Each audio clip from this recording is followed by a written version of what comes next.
Inside the TRIOS 5 cardboard shipping package, you'll find the scanner box and a sleeve box.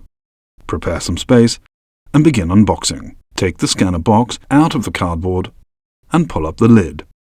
Inside the box you'll find a QR code that, if scanned by a smartphone, will take you to a mobile-friendly guide to help install the scanner. In the top foam layer you'll find the scanner with the protection tip attached, scanning tips, batteries, and the battery charger with cable, a wireless adapter and a licensed USB stick for connecting your scanner, and the scanner pod. All box compartments are removable for easier scanner transportation and placement around the operatory. To get to the documentation drawers in the bottom part, pull down the front lid. Pull out the drawers to find the safety and setup guide,